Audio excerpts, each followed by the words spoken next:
You are listening to The Investor Way with Sam Ball and Jonathan McEwen. If you enjoy the show, please subscribe and follow us on Twitter at TIW Tweets.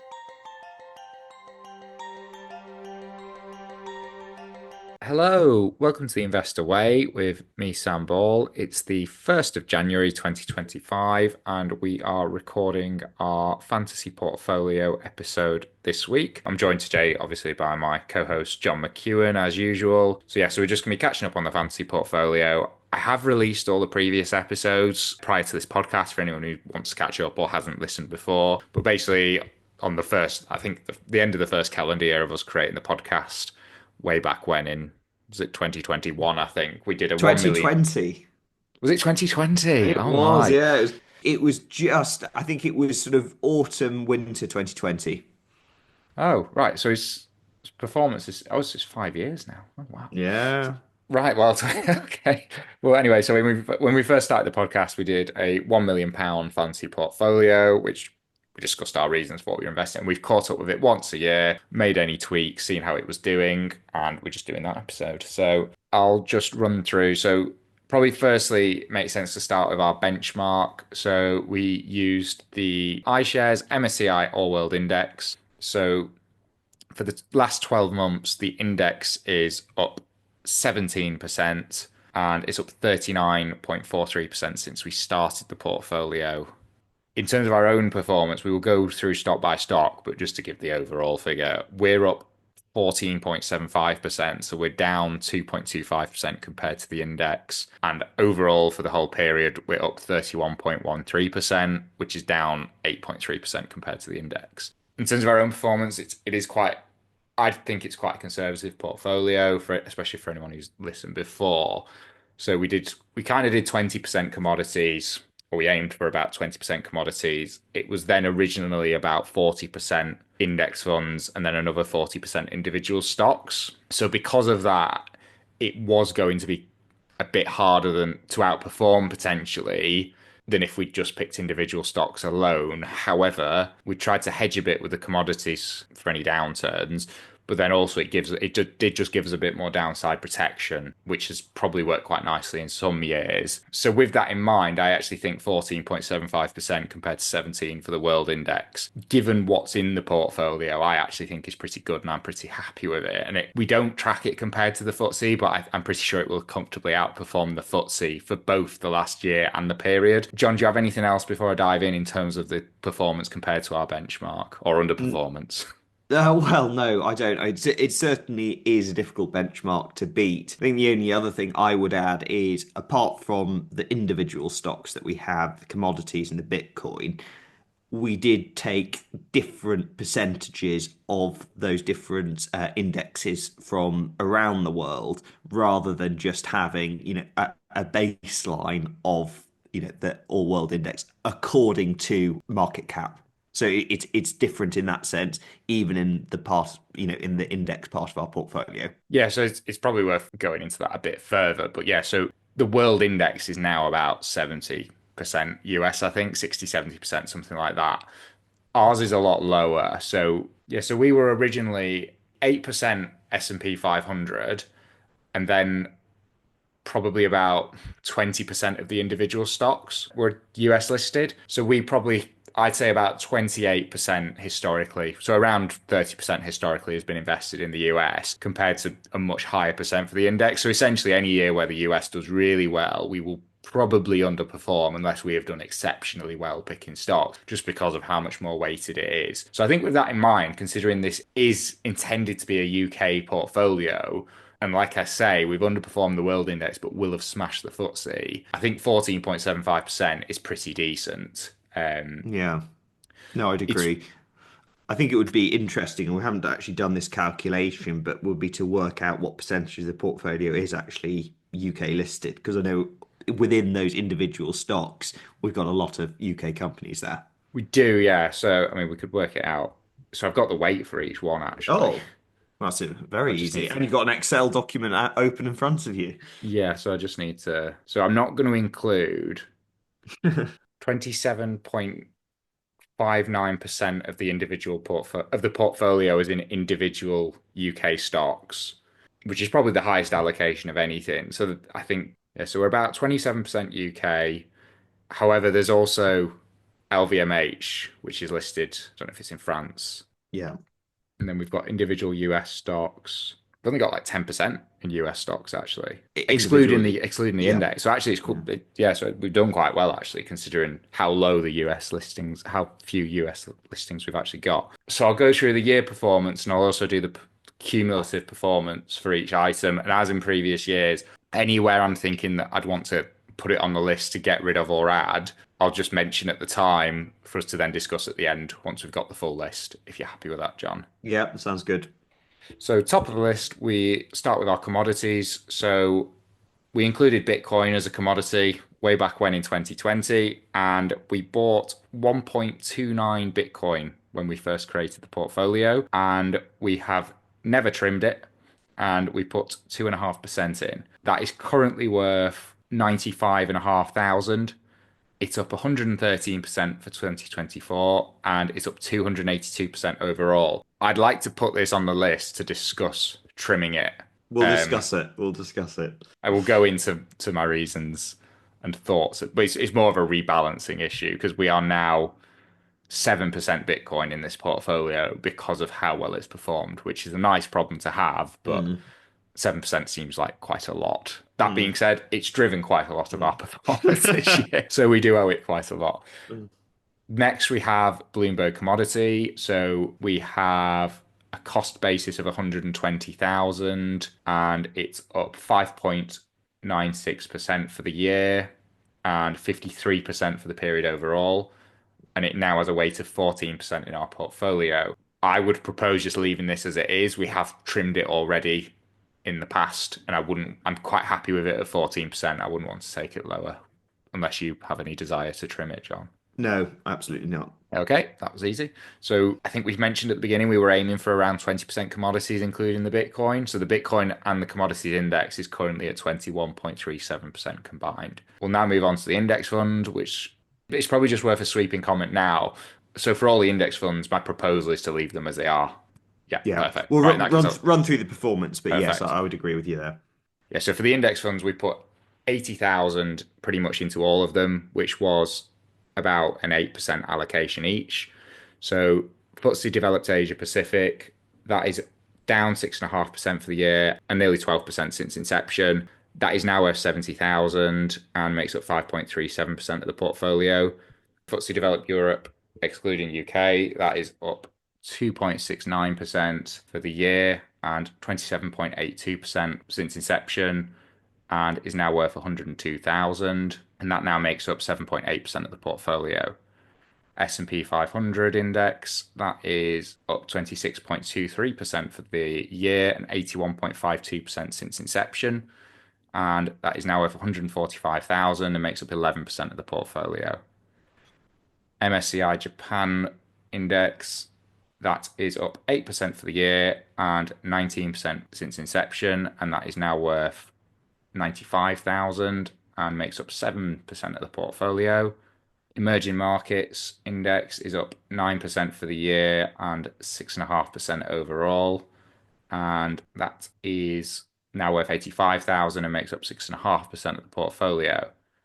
We have only received dividends from our index funds of 2,400, and that is because all of them except Asia Pacific are accumulating funds instead of income funds, so they're just reinvested. So we're now moving on to the individual stocks. We hadn't originally tried to do it, so it was 20% UK, 20% US. However, we struggled as years went on, I think partly due to the valuations in the US, and then partly because some of the US investments performed so poorly. Yeah. So we ended up breaking that after a few years, so now we're just picking whatever we think is best. But that was how it was originally constructed. So going down these, we have Associated British Foods, which we added to the portfolio after 1 year. So that's only been in since 2021. And that is down 13.83% for the year and up 2.3% overall. It's worth 20,500 and makes up 1.56% of the portfolio. I would propose discussing potentially adding to this because it's a business we both like and it's not had a fantastic year, but I think it is a company that's always put up the numbers when we've covered it. So I'd like to put that on the list for discussion, John. No, I'd certainly be in agreement with that. And I think it's worth saying that the numbers from Primark, particularly in the US and the growth there, have impressed us. And I think there's a lot of potential growth ahead of it. Yeah. So next up, we've got Airtel Africa. That is down 11.74% for the year and is now down 5.98% overall. Airtel Africa is now worth 41,000 compared to a cost of 43, so it's already a double allocation. I do like it. I think it's a good valuation, but I think it's sitting at just over 3% of the portfolio and it is a high risk stock. So although I like it and I like the valuation, because it's already a double allocation, I wouldn't propose adding to it, but equally I'm quite happy to keep it. What about you, John? No, agreed. I think it's a hold. Next up, we have Boohoo. Boohoo is down only 10% for the year, and it's down 71% since we bought it, which was in 2021. We invested a total of 20,000 and it's now worth just under 6 and it doesn't pay a dividend. I'm surprised we didn't get rid of it last year, but I think that's Mm, probably because at that point we were both still holding on to it. I've mm. since sold it. I don't know what you're doing with yours, but I'd propose getting rid of this. I haven't yet sold it, but I'm planning to. And yes, I would be in agreement with doing the same in our fancy portfolio. I mean, it sounds like it's we're both in agreement. But anyway, I'll put it on the list and we'll just confirm that at the end. Next up is British American Tobacco. So that was only added last year. We put 20,000 into it and it is now worth 20, just under 25,000. So it's up 23.5% for the year. We've also had £2,000 of dividends from it and it makes up 1.88% of the portfolio. I should caveat that we did make clear that this was ethical reasons aside when we invested in it, although I do own it personally. I would propose just leaving it because I think the valuation is still decent and it's still yielding like 8% if you're okay with that, John. Yeah, no, that's fine. Next up, we have Games Workshop, which was added to the portfolio in 2021. We it looks like we gave it a 1.5 allocation almost. So we've had 32,400 go into it. It's up 35% for the year and 44% overall, and it's now worth 46,600. We've also had £1,300 of dividends from it. I'd propose leaving this as it is. I think it's a great business. It's not as cheap as it was, but I think it's still got a lot going for it. And although it's 3.5% of the portfolio, I think it's a solid business and I don't really want to get rid of it. If you're okay with that, John. Yeah, no, absolutely. And I think, looking back, it looks like we got in at fairly reasonable levels on it, actually. Yes, we did. So next up, we've got Gamma Communications. We added this after 2 years in 2022. We put 20,000 in. That's up 39% for the year and 41% overall, and it's now worth 28,000. It's making up 2% of the portfolio. We can put it on the list, but I'd propose getting rid of this now. I would probably be in agreement with you there. We can put it on the list and have a bit more of a Yeah. I mean, discussion it was me later. that I think pushed Yes, for it to yeah, go I on anyway because I know. owned it at the time and I've since Yeah. got rid of it. Next up, we've got Louis Vuitton, which we put 20,000 in. So again, it was about a 1% allocation, sorry, about a 2% allocation based on that original amount invested of 1 million. It's down 12% for the year and 16% overall. So we put 20,000 into it last year as a new addition to the portfolio. It is down for the year, and our 20,000 is now worth just under 17. We've got a 1 year performance of 12% for the stock, but we're down 16%, which I think is due to exchange rates Mm. because it's priced in euros. So that's what threw me on it. I like this business. It's not had a great year, but I'd like to put this on the list to consider adding to. I'd be keen on that too. I think it's looking more attractive from a valuation perspective. Right. Next up, we've got Unilever. So that's been in the portfolio since inception, and it looks like we have added to it at some point as well because it's got an allocation of about 30,000. It's up 19% for the year and 10% overall, and it's currently paying just over a 3% dividend. It's now worth 33,000. I'd propose just keeping this because I'm pretty happy with it, but I don't think I'd add to it again given the valuation. What about you, John? No, I'd agree. It's sort of a stalwart of the portfolio, and I'd leave it alone. Next up, we've got Supreme, which we added after 2 years. And we've made this look like a 1.5 position because it's 30,000 cost. It's up 65% for the year and 74% overall. It's now worth 52,000. I would like to discuss selling this later on or trimming it. Well, I'd like to discuss trimming this later on, mainly because there are a few longer term risks with the business. And one issue we have with it is it's a business we need to keep an eye on, but we only do this once a year. Yeah, well, So I that's don't want to be true. sat here in a year wishing we trimmed it slightly. Yeah, okay, fair enough. And I'll I go and assume you're sort of alluding to regulatory issues with the yes. vaping market. Yeah. Yeah, so Okay. I'll go into it a bit more when we go through the ones we want to trim in more detail. Next up, we've got Taylor Wimpey. So we that's been in the portfolio since inception. We have added to it as well. So it's got a cost basis of 30,000. It's down 15% for the year and 11% overall. And it's now got a value of 20, just under 27,000 compared to a 30,000 cost. We are getting a pretty nice dividend yield on it. So we're getting 2 grand of, well, just over 2 grand of dividends a year. I think we talk about it on the show quite regularly. The housing market has quite a lot of tailwinds. We're both keen on it. We do have an undersupply of housing in the UK. It's a good dividend payer. It's a good business. I'm quite happy to just keep holding this. Yeah, no, I'm doing the same in my own portfolio. Not Taylor Wimpey, but one of the other house builders. Right. So sticking to the housing theme, next we've got Rightmove. So that's got a cost basis of 30,000. It's been in the portfolio since inception, but then we have added to it. It's up 15% for the year and 8% overall, and it is now worth 32,000. I'm quite happy to continue holding this. It's not cheap, but it's a quality business.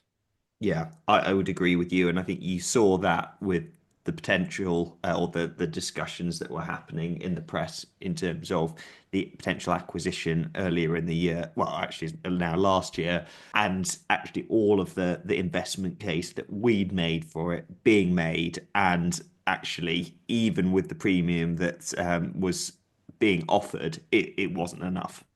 No, so yeah, quite happy to continue holding this. Yeah. Next up, we've got Diageo. That's also been in since inception, but we have added to it and made it a double allocation. It's down 10% for the year and 12% overall. However, it is now yielding over 3%, so we're getting a grand of dividends a year from it. Well, I'd like to actually consider adding to it again. So it's already a double allocation, but I think it's a quality business. So I think there is some merit to discussing it. Yeah. No, not to get into bad habits, but I would agree. I think we should discuss that. Right, perfect. Next, we're on to the US holdings. So we've got Fiverr. We added that after a year because the valuation came down considerably in that first year. Unfortunately, it then dropped about another 70%. We did top it up last year, so we added another 10,000 to our initial 20,000 investment. And since last year, it's done quite a bit better. So it's up 21% for the year and down overall 40%.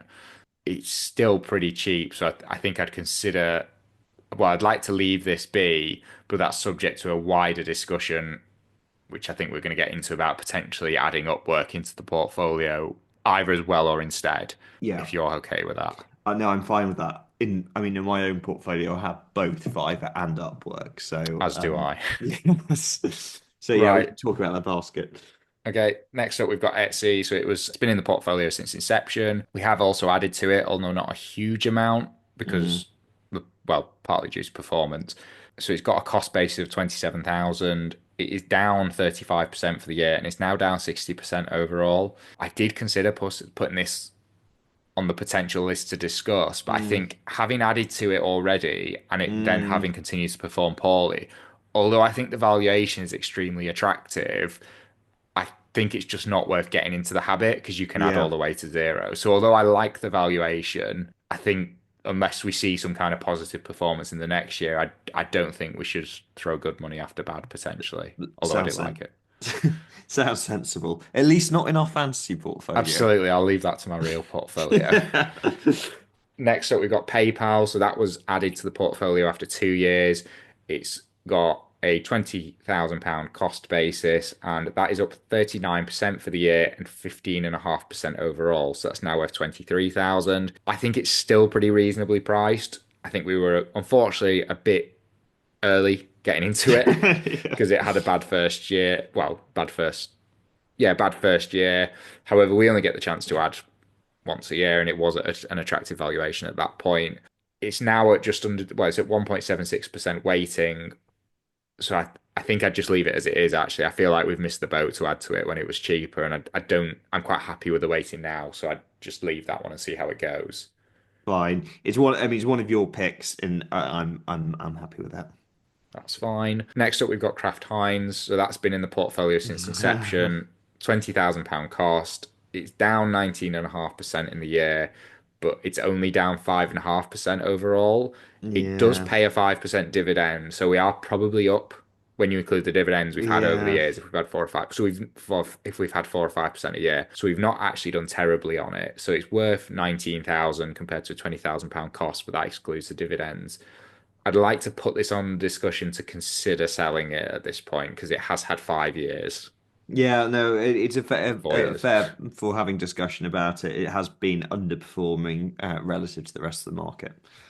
Right. Next up, we've got Walt Disney, a favorite of the show, if not the favorite. It's been in the portfolio since inception. It's been topped up. Oh I don't know if it's, in fact, let's see. no. It's been in the portfolio since inception and it was in as a double allocation and it's then Oh since been no. topped up. So we've got a cost basis of 56,000. It's the highest cost basis we've got for an individual Yeah. stock. It is up 22.75% for the year, and that means we're now only down 15% on Oh it. So God. it's now worth 48,000 compared to 56 cost. We are getting a 1% dividend a year almost from it, but that's not a huge amount. I would propose just leaving it. I wouldn't Yeah. add to it again because the cost is so high, but at least it has started to perform a bit better, hopefully. Yeah, absolutely fine. And next up, well, it's a final stock. It's Wix, which we only added last year. It was a half allocation because we thought it was quite a risky one. So we only put in 10,000. However, it is up 81% for the year and we're up Hmm. 86% overall. So I'm putting the difference down to exchange rate movements. So yeah, we're up 86% on this in a year. It was only a 10,000 allocation. So it was a half, what is a half weighting for this portfolio. So it's now worth 1.42% of the portfolio. I'd just leave it. I think it's only had a year and it's still quite a small weighting. So I'd probably give it another year. What about you? Yeah, no, I think that's absolutely fair enough.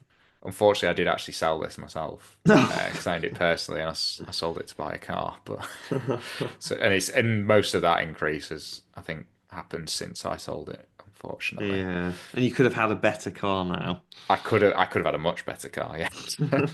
But I'm very happy with my car, so that's life. Should have sold Boohoo for it, but anyway. So we also have cash of 17,000. That's the highest amount of dividends we've had in a year, partly because some of the stocks that pay dividends have paid higher dividends, but also quite a few of the stocks we've been adding have been quite good dividend payers in the last few years. Particular shout out to British American Tobacco, which was paying about 10, well, it was over 10%, just over 10%, I think, when we bought it. So in terms of the dividends, we've got a total of 17 grand. Honorable mentions. We're getting over 2 grand from Asia Pacific, but that's because it's an income rather than accumulating fund. We get 1,700 from Airtel Africa, which is a 4% yield. British Americans are now at 8%, which is 2 grand. We're getting just under 3% from Games Workshop, which is 1,300. We get just over a grand from Unilever, just under 1,500 from Supreme, over 2 grand from Taylor Wimpey, a grand from Money Supermarket, and just under 1,100 from Diageo. We also get a grand from Kraft Heinz. So if we go on to the proposed trims, then the first one I've proposed is Boohoo. I've already sold this personally. I think you've gone off it. For me, I feel like the thesis has changed. Sort of these Chinese competitors and stuff just weren't there when we bought it. We've given it a good amount of time. The American expansion has failed miserably. And then to top it all off, what I would have considered the beacon of hope of Mike Ashley coming in and sorting it out, that vote's gone against him. And that was the only thing that I would have thought would have been a catalyst for change at this point. So I'd be quite keen to get rid of it, subject to your thoughts. Yeah, no, I would be in agreement with that. I think one thing I should say though is that you say the Chinese competitors weren't there. I think we were less aware of it. Yeah. And it's not an industry that or we're not really consumers in that industry. But had we asked our girlfriends about this at the time, they probably would have said that they hadn't shopped on Boohoo for a few years and that their friends don't shop on Boohoo and they were actually, well, using some of those Chinese competitors, and therefore it probably wasn't a good investment. But we saw Boohoo, which we'd sort of followed loosely, certainly when it had been much more expensive. And it was the classic falling knife that we caught because we thought, oh, well, valuation wise. And I guess some of that demand in America and building the warehouse maybe distracted us a little bit. Yes, I'd agree with that. So yeah, valuable lesson at least. Yeah, And that's for our right. fancy portfolio, it's been a £14,000 lesson. So very valuable. So yes, we've raised £5,751 from selling that, compared to a initial investment of £20,000. But at least it's gone now. Yes. Next up, I'd like to discuss selling Gamma Communications. This was my pick anyway.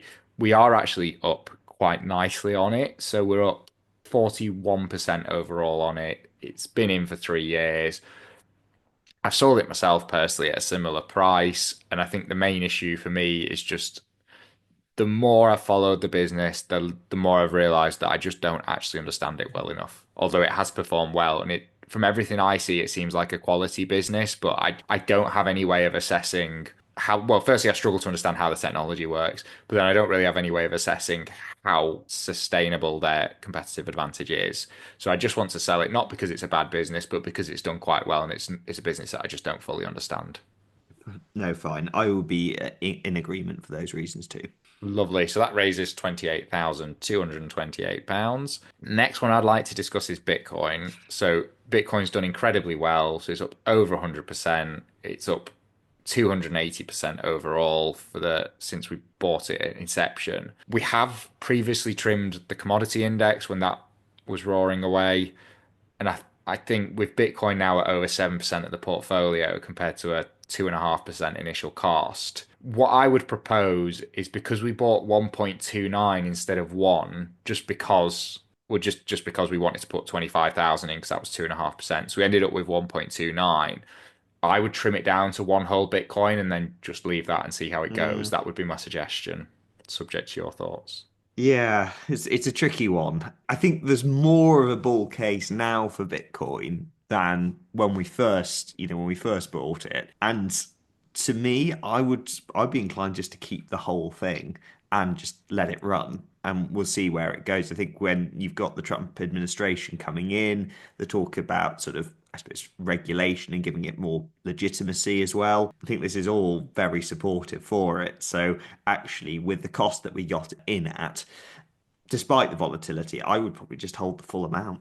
I agree with your arguments, but then it's over 7%. Mm, If we were to start in a portfolio today, I don't think we'd put 7% in Bitcoin. mm, That's my concern. And I just don't want to be sat here in a year thinking, well, why didn't we take anything? I'm not going to force it because I do quite like Bitcoin myself, so it doesn't take much for me to be persuaded. But that's my concern with it. okay. It's the If we waiting. okay, if we're trying to beat the index, which we have underperformed over the last 3 years by about 8%, we're going to have a higher conviction Yeah, but with. then we shouldn't take higher risks to try and make up what we're lagging because you wouldn't do that with a real, or you shouldn't do that with a real portfolio. The Mm, performance kind of is what it is. And like we said at the beginning, I think given how well the US has performed, I actually think our performance for a UK-based portfolio is pretty good. I don't, because equally we could just sell everything because we don't pay taxes in this fancy well, portfolio. So we could sell everything and go all in on Tesla if we're going to take that approach. yeah, I don't. I think that's taking it to an extreme. If it were my own portfolio, and I think if I had that much Bitcoin in it, relative to the rest, and I know it's sort of 7%, I probably would just let it run at the moment. That would be my. I Okay. don't. Yeah. Well, my proposal only would have raised 21,000, so Yeah. I'll leave that then. We'll keep Okay. the Bitcoin for another year, and Okay. hopefully we'll be sat here in a year's time and we've caught up the S&P thanks to it. Right. Okay. Next up, we have Supreme. So I really like Supreme. I own Supreme. However, 50% of their revenue comes from vaping. There's quite good reason, which we discussed on the show, to think that the vaping ban that's coming in 2026 could actually be a positive for them, or at the very least, not as negative as people think. However, Supreme has had a fantastic year. It's up 65%, and my concern is we only get the chance to do something about this once a year, and it's done so well, and there is that regulatory concern, and it's now worth 4% of the portfolio, that I think there's some logic to just trimming it and taking it down to a more sensible level. So my proposal would be to trim it basically down to where have I got the number from? By about half to bring us down to 15,000 shares. So we've got 29,500. So I've proposed trimming it by about half, which would raise about 25,000. And that's not really, well, it is a reflection on the business because there's concerns, but I'm continuing to hold this personally. It's just with that regulatory concern and the fact we only get a chance to do something once a year about this, I'd rather err on the side of Yeah. caution. What do you think, though, about the regulatory side of it? Because there is, as you sort of alluded to, the argument that actually that's probably not going to hit Supreme. They'll change in terms of not having the disposables. But do you think that's fundamentally going to I don't think erode so, and profits?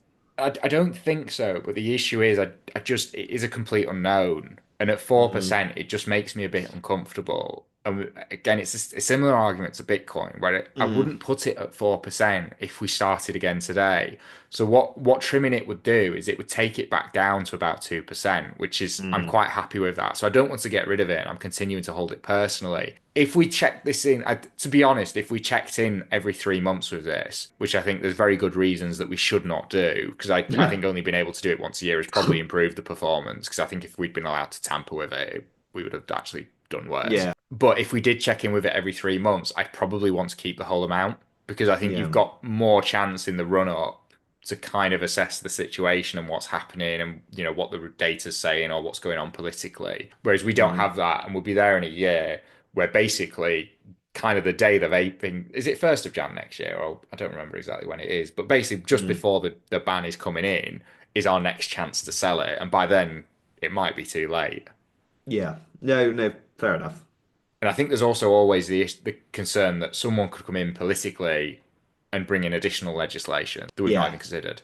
Yeah, no, that is true. Because Okay. I think we've seen it like in the last few days where Belgium's now banning disposable vapes and they're the first EU country to do it.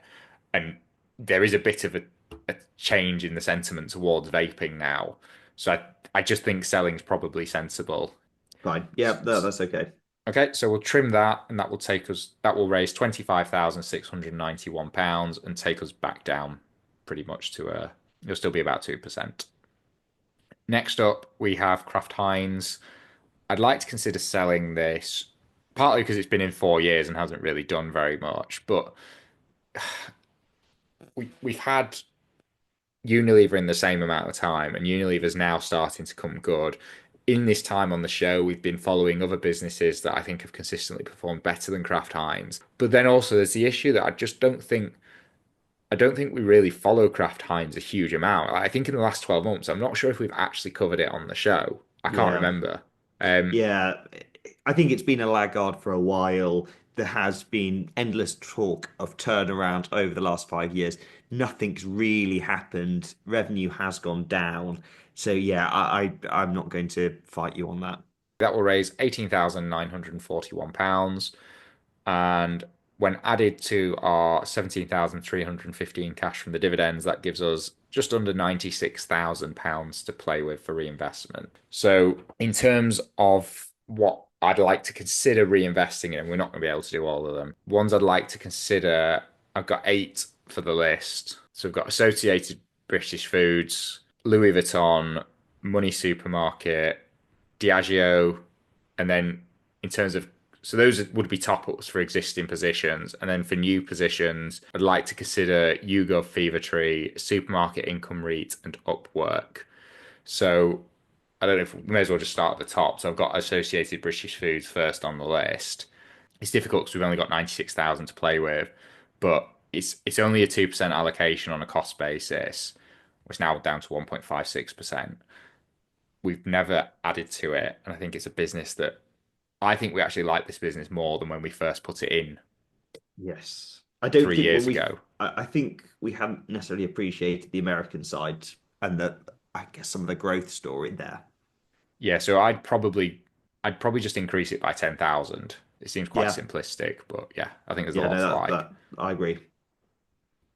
Okay, that was easy. What we might find though is we run out of money if we've got lots of it. We may have to go through and yeah, review this, but See, Louis Vuitton, we discussed earlier, it's a business I like. It's got quality brands. It's had a poor year. And because of that poor year, it's now down to 1.28% of the portfolio. I did want to top it up, but I'm concerned we'll run out of money. So I don't know if I'd actually just leave it now. I don't okay. know what you think. I like it a lot, and I probably would be inclined to top it up. But let's see what else we've got. How much money have we got now? We've got 80, just under 86,000 with Okay, seven stocks to discuss. let's move on, and we can come back if we do have the cash. Okay, Money Supermarket. So it is a business that I think we both like. I own it personally, although I only recently became an owner again. It's shown itself, I think, to be a very resilient business since we first started. Well, since we first included it in the portfolio in 2020. It's down 30% for the year, but I think every time we've covered this business, I've always really liked it. And it's now yielding over 6% as well. Mm. It's worth 15,000. I'd like to consider adding another 10 and just it would probably just take it up to about a 2% position again. And how much, sorry, were you suggesting allocating?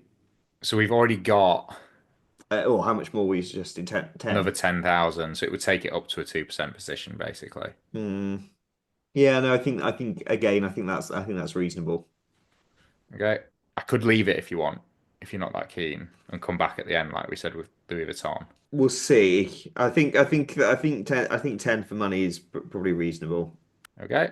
And next up, we've got Diageo to discuss. So this is the last edition that we're discussing, and then the rest would Yeah. be the last top Yeah. up, and the rest would be additions. So Diageo, it's already had a double allocation. Yes, I know.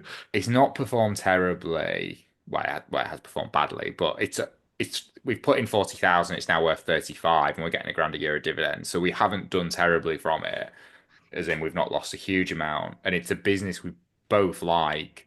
I think it's at quite an attractive valuation at the moment.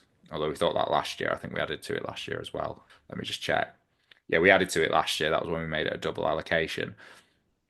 I think I would throw another 10,000 at it because I Yeah. do really like the Yeah. business, and I don't. I think in 2 or 3 years, I don't think. Yes. I think we'll wish we'd taken the opportunity to add to it.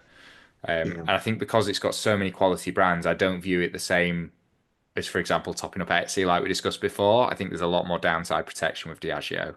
Yes, no, I agree with you there, and I think it's in my own portfolio. I have been reinvesting the dividends and some other dividends into Diageo, so that's what I'm doing myself. I think I'll do it in the fantasy portfolio too. So 10,000 would take us to a total cost of 50,000 for it, which I think is fine. So that's all the top ups discussed. So we've now got potential new additions to the portfolio. I think so. I've put four on the list to discuss. So YouGov, Fever Tree, Supermarket Income REIT, and Upwork. As it stands, assuming we don't top up Louis Vuitton, we've got 66,000 to play with. So I think realistically, it's unlikely we'll get to do all of them. Are there any of those four where straight away you'd want to rule them out, or do you want to go through them all individually? I don't think there are any that I want to rule out there. I think YouGov, we've covered that on the show relatively recently. We both like that, and it seems to be at quite an attractive valuation at the moment. I think looking at the balance of the portfolio, we're getting rid of Kraft Heinz. You do wonder about replacing that maybe with supermarket income REIT, which is going to be providing you with very decent dividends and sort of steady returns there. I think that's sort of, I guess, a bit more of a defensive option in there. Upwork, yes, we like it a lot. It's similar to Fiverr. Perhaps it's a slightly better business than Fiverr. Whether we take a new position there, or whether you even sell your fiver and swap it for Upwork. That could be an option. And then Fever Tree. Do you want to make a bit of the case for Fever Tree, Sam? Yeah, so it's a business we've covered, well, I think pretty much since inception of the show. I think we've always liked the business and the brand. The issue has been the valuation, and that has really, really come down in the last year or so. I think it's high risk, but the American market is now bigger than the UK, and that's still growing at about 10% a year. They've had a lot of issues on the cost side, but I'm hoping they'll be temporary because a lot of it's to do with, like, for example, the cost of glass going up in the cost of living crisis, and bottling is their biggest cost. So I think there's a lot of reasons to think, firstly, it'll turn around on the cost side, but then there's still, I think, a lot of potential for revenue to increase with the US market. And then with probably the UK and Europe just remaining quite saturated. I'll just check the valuation. Well, actually, in fairness, all four of the stocks that I'm proposing to add I do own. It's the PE is actually pretty useless. So it's at a PE of 51. But if I just do it on, we do it on the 2021 earnings, which I hope they can get back to. That would put it at normalized PE of 17, 18, Hmm. which I think, considering potentially the growth it's still got ahead of it, is pretty cheap. Considering it's historically had a PE, I think that the average has been around 50. Hmm. And it's a company that is still growing. The shares are down 75% over the last 3 years. And I do think in that time the business has got better. Yeah. Where do you think that leaves us with YouGov and supermarket income REIT? So supermarket income REIT, I really like it. I agree it's more defensive, but equally it's at quite a decent discount to the net asset value. It's Mm, paying a very nice dividend. I'll just check it. Yes, it's trading at a 24% discount to the net asset value and it's yielding almost 9%. So supermarket income REIT, I really want that in there. I've taken quite a large position on that one myself, and then I've taken smaller positions on Fevertree and YouGov. I'd be quite happy to put 20,000 in supermarket income REIT, and then maybe to reflect the higher risk. So I'll do YouGov as well. So YouGov, we've covered them both light. I do think it's riskier though than supermarket income REIT because I mean supermarket income REIT is over 100% rent collection since yeah, 2017. So yeah, yeah, yeah. I do think that's lower risk. I think that's just a sentiment thing. YouGov and Fevertree, I probably would just put 10,000 into each, and then I think they're both down so heavily that if they do what I'd hope they can do, they'll probably end up in a decent size, being a decent size position. But Yeah, then the downside's only 10,000. yeah. So I think I'd initially propose 10,000 YouGov, 10,000 Fever Tree, 20,000 supermarket income rate, Yeah, let's go with that. and see what that adds up to. So that gives us 70,000 total. So that leaves us with 26,000 to play with. We're actually doing okay so far for the money. So the So, next one to discuss, well, the final one to discuss is Upwork. Upwork's had mm, a good year. However, we've covered it before on the show, and I think it's still quite reasonably priced. We've covered both of them. We both, Upwork and Fiverr, and we own both of them personally. And I think we've kind of concluded the more we've covered it, or probably in the last year or 8, 12, 18 months, I think we both feel like Upwork is the better business of the two. But the industry has so many tailwinds that we've taken a bit of a basket approach. However, we did not do that with this portfolio. mm. I'm not sure why we did that, but anyway, we've put 30,000 into Fiverr and it's now worth 18. Mm, yeah, I'd maybe put 15,000 into Upwork yeah. So just so that just they're at divert. Yeah, similar levels and just accept that Fiverr's had a bit more money into it, but I yeah, don't really want to sell Fiverr when we like it and it's down 40% because yeah. it's No, only a I'd say need to. 1.37% position, so I don't think we should be trimming it really. No, no. Okay. So should we do that? The 15. Yeah, so 15 in Upwork. Because as well, that then even combined, they're going to be like less than 3% of the total. So it's not huge risk on a valuation basis or anything. So yeah, so that takes us to 85,000. So we've got about 11,000 left to play with. So given you're so keen on it, we would actually have money. We could put that Yeah, into Louis Vuitton if you wanted. yeah. LVMH. Let's do that.